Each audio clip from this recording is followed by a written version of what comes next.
We've driven the new Mazda CX-30 and Hyundai Venue, and we have our first impressions that we're going to share with you today. And then we'll discuss whether or not it's smart to buy a used car sight unseen over the internet. Next on Talking Cars.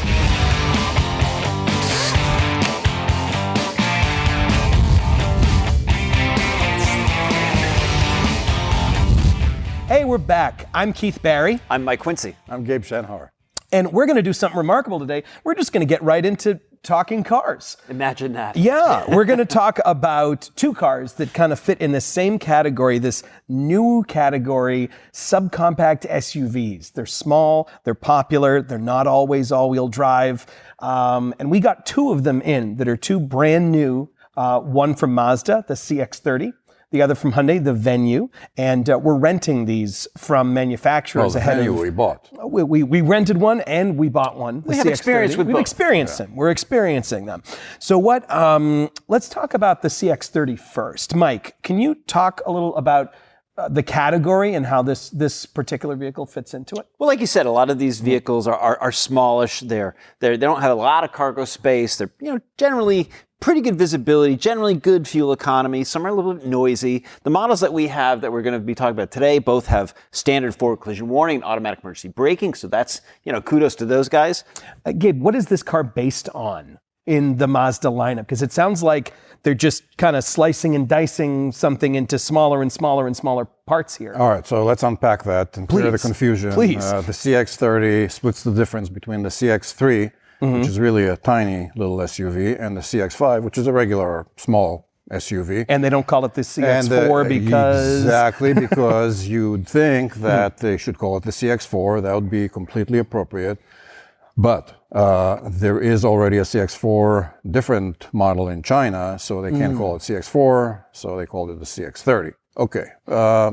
Let's just forget about that. Okay. The CX-30 is basically a raised Mazda 3. So we recently tested the Mazda 3, and the CX-30 is really just a lifted up Mazda 3 because people don't buy sedans and hatchbacks anymore, and people want SUVs and more SUVs. So it doesn't matter how tight the gap between these categories is. The public has just an insatiable appetite for SUVs of any kind and any shape.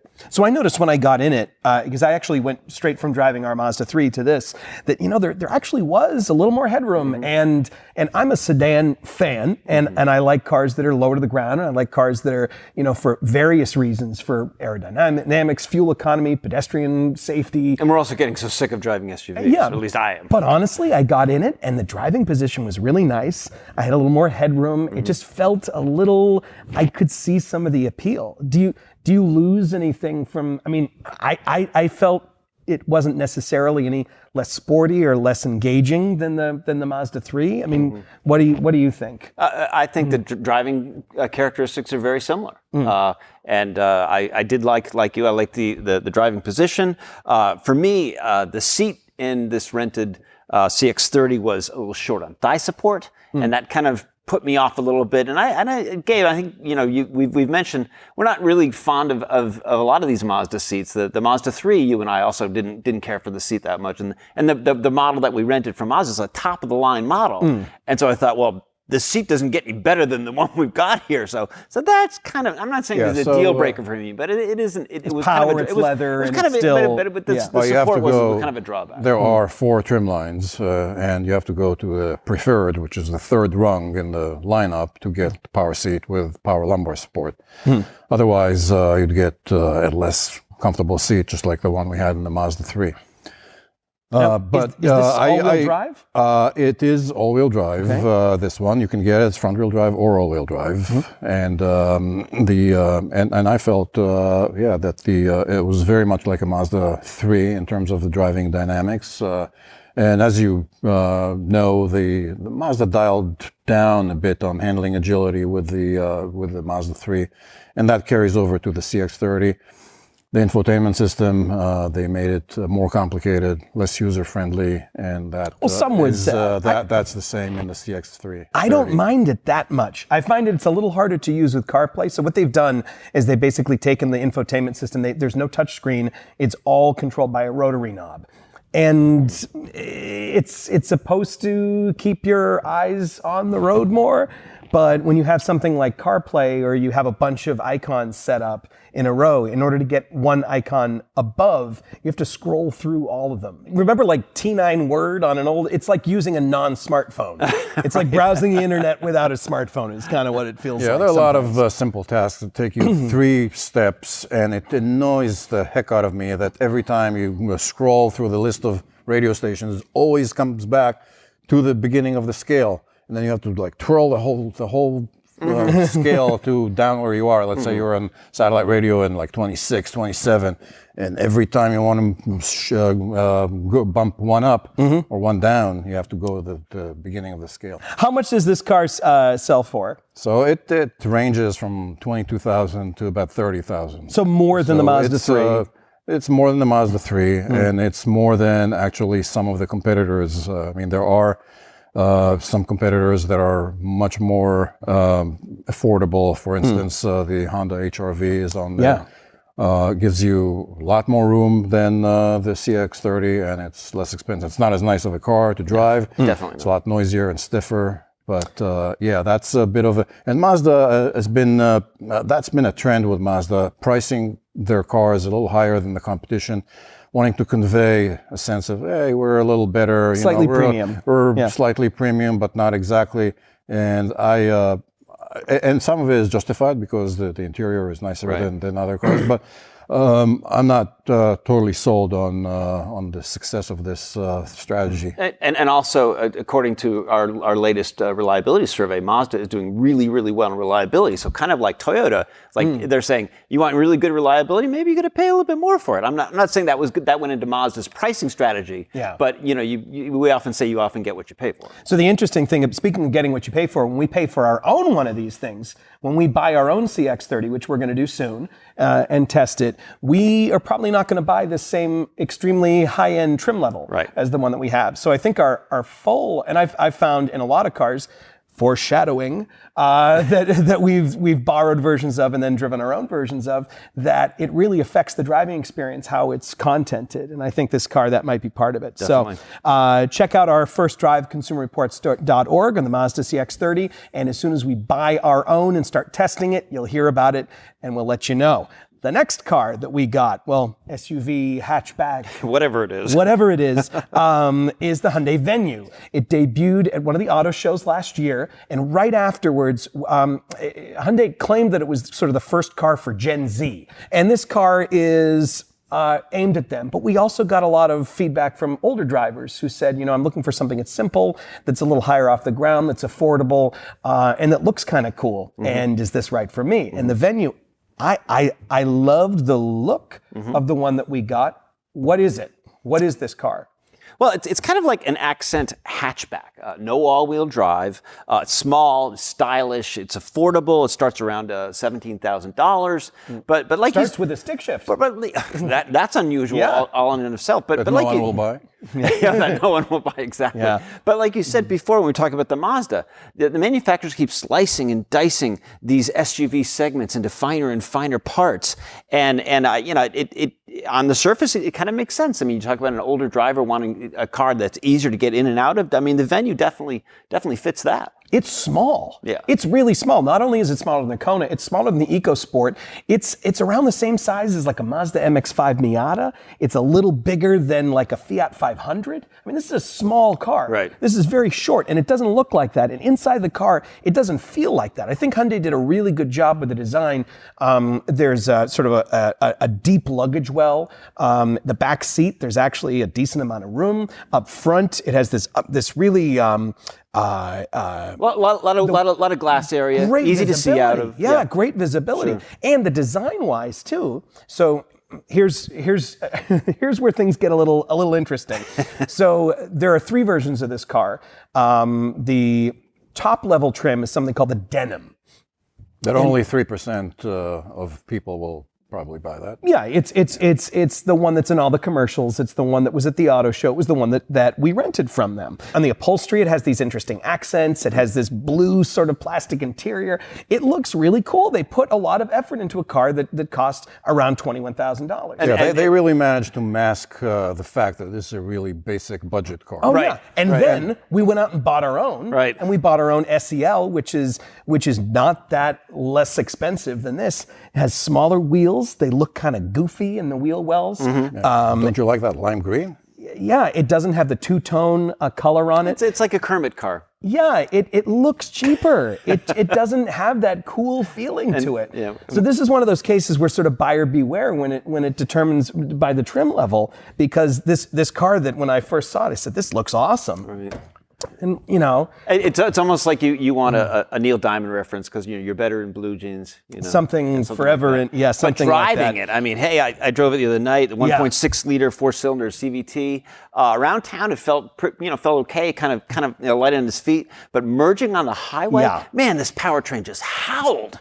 Yeah. I thought, oh, this is. But it didn't like it. I would not want this on a long road trip. Well, it's a subcompact car. It needs to be viewed that way. It needs to be compared to a Hyundai Accent or a Honda Fit, and it suffers from the same endemic things that this whole class suffers from. And it's a slow acceleration, noisy engine, uncomfortable seat. I mean, what bugs me most in the Venue is that the seatbelt anchor doesn't adjust for height, so it tends to chafe me at the neck. It's a lot of wind noise. But Gabe's right. It's like all these cars that get kind of on the lower price scale, they take away some of the features that we have in so many other vehicles, and all of a sudden you realize how much you're missing it. But Exactly. you're right. Inside, it doesn't feel like it's tiny. And you and I parked it next to the Kona. And despite Hyundai chopping off a foot in the front and a foot in the back, the interior, the living space, the front and rear seating is pretty comparable. Yeah, I'm really impressed by that. It feels a lot larger inside than it looks on the outside. And compared to the controls of the Mazda, the Venues is much easier. Oh yeah, everything in that car is incredibly straightforward. If you've been driving for 5 months or 50 years, you're going to be able to understand Hyundai Kia infotainment systems are easy to use, easy to learn. So I'm excited to see how this actually stacks up, because it's when we actually put it through our full tests, because it seems like it could be a very interesting contender for folks who are looking for, either that first car or for a car if they're downsizing, it's a nice car in a budget is what it looks like. Yeah, front wheel drive only. It's going to appeal to the same people that are drawn to the Kia Soul and the Nissan Kicks and the old, if you remember, the Scion XB. I was just thinking of Scion. What about the Kia Rondo? We've got to go way back. That's a history lesson. Mazda here. 5. No. Alphabet soup here. Yeah. So again, consumerreports.org, when we have our full test, you can read our first impressions right now, but when we have our full test with 0 to 60 times, and when you put it through our handling circuit and all that fun stuff, you can read how this subcompact car does. So moving on, we got 3 video questions this week. So keep them coming. Send them to talkingcars@icloud.com. We love video questions. They give us a break. And some of them this week have some pretty good production values. I'm pretty impressed. I'm very impressed. So let's go to our first one. It's from James, and we're gonna see what it's about. First of all, I love the podcast. I listen to it in my car, bright yellow Kia Soul. Absolutely love it. But sometimes, you think about your next car, and I keep seeing these advertisements for Carvana, and I was wondering what you guys thought about it, because to me, it seems like, I would never get a new car without test driving it first and going in and talking to the dealer about it and all that kind of stuff. So it seems a little weird that this company exists that you can just click and just buy a car online. It seems wrong to me almost. So just wondering what you thought, and keep up the good work. All right, so we've seen a lot of these programs where essentially you can go online and you can order a car. There's a reason they don't exist with new cars, and that's because the sort of dealer lobbies have made it so state legislatures don't allow for direct-to-consumer sales of new vehicles from a manufacturer. But these Tesla. Except for, so there's some gray areas there. But when it comes to Carvana, Vroom, there are some other services out there. You basically go online, find a car, click, and then the car shows up, and then what? You don't test drive it? Apparently, but they also have vending machines. Yeah, they have these big buildings where they've got the cars stacked up like candy bars, and you go and you pick one and it comes down and whatnot, which is kind of clever. It's cool. It's a little gimmicky. But so Carvana is saying that all the cars that they're selling, they pass a 150-point inspection, never been in an accident, no frame damage. Every car has a 100-day I don't know how they come up with it, a 4,189-mile worry-free guarantee and a 7-day money-back guarantee. And this isn't necessarily a knock on Carvana. I mean, a lot of services will have these money-back guarantees with buying cars at a lot of dealers. The interesting thing about this is that they also have, about Carvana and Vroom, others, is that they have a fixed price. So you don't even have to negotiate. You don't have to walk into the dealer. You don't have to argue over the price with someone. And you like that for some reason. Of course. I know. Sport, it's a game, it's a challenge. I know. And we do recommend that everyone advocate for themselves because, when you get in there. I'm with James. I like to see, to feel, to touch, to smell the car I'm buying and definitely drive it and not buy it sight unseen.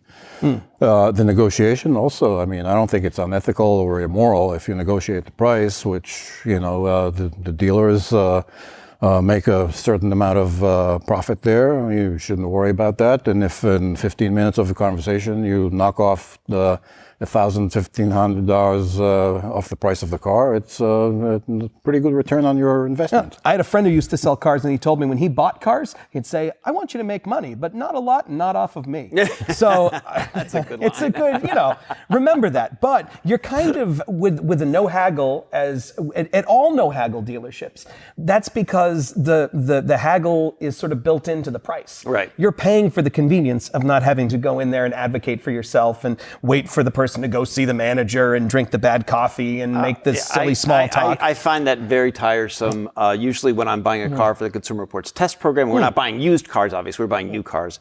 But, I know that what the car sticker price is, and I have a general idea of the dealer's cost. And I say, there's a number in between your cost and the sticker. And if you give me that, we'll have a deposit in your hand before you know. Because I don't want to go back. You'll be surprised how easy it is to knock off $2,000 off the price of the car. Over the phone even. And you're not only losing that when you're using a no haggle service, you're also losing the ability to have the car inspected before you buy it. Right. And that's what's real important. I've bought used cars myself that have come with clean Carfax, come with certified pre-owned from a dealer. Make sure you take it to a mechanic that you trust. That's what I did. Take it put it on the lift. You do even a compression test. And it turned out that some of these vehicles had problems that didn't show up, and none of these were from Carvana or Vroom.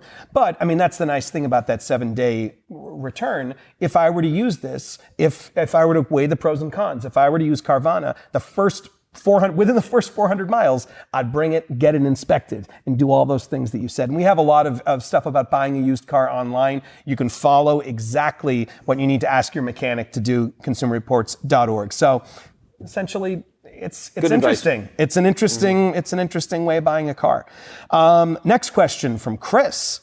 Hey, Talking Cars. I'm interested in your opinion of the 2016 eGolf. I was able to find a lot of information on your website about the Golf in general, but nothing about the eGolf. It seems to me that the only drawback to the eGolf is the range. Since I work from home and I also just do daycare pickup and drop off about a mile from my house, I don't think that would be a big issue for me, especially since we have a 2018 Volkswagen Tiguan in our driveway as well. Do you have any opinions about the eGolf, or have you driven it? Now, Gabe, we had an eGolf, right? So we rented an eGolf, an electric Volkswagen Golf from Volkswagen when it first came out in 2015, I think. Yeah. And back then it had a pretty puny range of 94 miles, and certainly puny by today's standards. Recently, Volkswagen increased the battery size and increased the range to 125 miles. A little more palatable, but still not competitive. It's not 300. Right. Yeah. But the car itself is a nice car. It's a full fully fledged car. It's not a conversion of an electric car. It was designed from the beginning to be an electric car. Also, it's just as nice as the regular. It's even nicer than the regular Golf because there's no engine noise and acceleration is immediate. So it's practical, all the practicality of a Golf. Practical. It's nice. I mean, it's compared to a Chevy Bolt or a Nissan Leaf. I mean, it feels like a luxury car. So, buying a used EV in general. Well, right. I mean, my question to the question is why only stick to the Volkswagen brand? We have an excellent article on consumerreports.org about buying used EVs. The market is ripe for used EVs.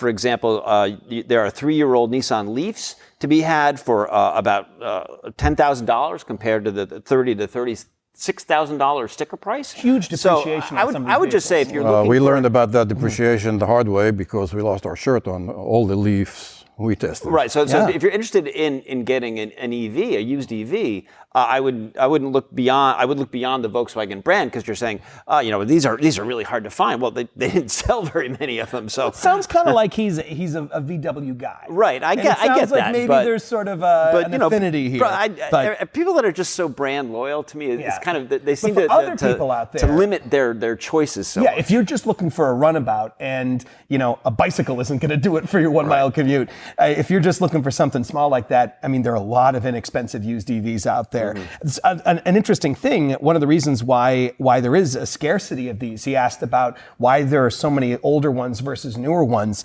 In later years, Volkswagen sent a lot of these to Europe and to markets where there was a greater demand for it or greater government incentives for them. So not as many of these were sold in the US in later years. There wasn't some issue with them or something necessarily wrong. It just had to do with what markets demanded in different places in the world. And also, a lot of these were leased. A lot of EVs get leased because you can roll in the tax incentives up front and you get a lower lease payment. So a lot of those cars are just coming off, those 2018s are just coming off lease now. If I were him and range is no problem, I'd be perfectly happy with the eGolf. You can get a really good deal on it too, especially if you buy one for $10,000, $12,000, it's pretty good. Yeah, that's good deal. Cool. Yeah, why not? Why not? All right, one last video question from Daniel.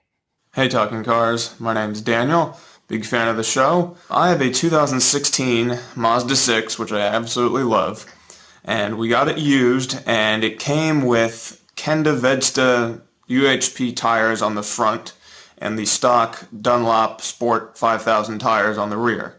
The Dunlop tires are in much worse shape than the Kinda ones, and they're on their last legs. Once I need to replace the Dunlop tires, should I get 2 more of the Kinda tires, but then just rotate them because obviously the new tires should be on the front on a front-wheel drive car, or should I get 4 tires that are completely different brand?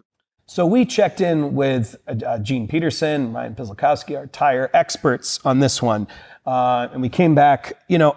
The answer to Daniel's question, which is a really good one and really great production values, by the way, seriously, it depends on how much money that you want to spend. The good news is that good tires for this car are under $100 each, and you can find them using our tire selector, consumerreports.org. But Mike, what's the least expensive way? Is that just only swapping out those Dunlops? Well, yeah, you can probably. I would just stick with what Gene Pearson and Ryan said. I mean, I would get four new tires. Yeah. And just start fresh. Otherwise, you're constantly on this treadmill of always swapping out a set if you're sticking with the Kindas. Which is a brand that we don't have any information on, really. Right. Never even heard of it. And we've talked before about buying used cars, and this is maybe one of the downsides of buying used cars, or as you're going to buy a used car, to really carefully inspect it, because this person bought the Mazda 6 with 2 different brands of tires, which is a total no-no as far as Consumer Reports goes. You don't want to have different branded tires on your car, front and rear. So when you go to inspect a used car, I would definitely check the all 4 tires. So if one notion that's built into his question, though, is that he wants to put the new tires on the front axle, and no matter what, if you have 2 new tires only, you put them on the rear axle. Even if it's a front-wheel drive car? Even if it's a front-wheel drive car, and the reason is because if worst comes to worst, you get understeer, which is easier to control than an oversteer you might get with worn-out tires in wet conditions. So and on the rear axle. So the good solution is you go and get the same exact tires the Kinda Vedzdas, and you put the newer ones on the rear. The better solution, the much better solution, is that you maybe spend all new 4 tires. And the thing is, you're already spending the money on alignment. You're already spending money on balancing. Those you're going to pay for that anyway. So you might as well spend the extra $200 or so and just put all 4 new tires on the car and get some good ones that find them with our tire selector. So thanks for sending that question in. Our last question comes from Gaston from Canada. We love questions from Canada. We get so many questions from Canada. And Gaston asks, I parked my summertime fun car in an unheated garage for winter storage from November to April. Do you recommend periodically starting the engine? If so, how often? That's a good question. Yeah. Yeah, I'd say start it up and even take it for a drive around the block once in 2 weeks. Get it up to running temperature. Get the rust off the brake rotors and get everything up and running. There is, as far as the battery is concerned. Yeah.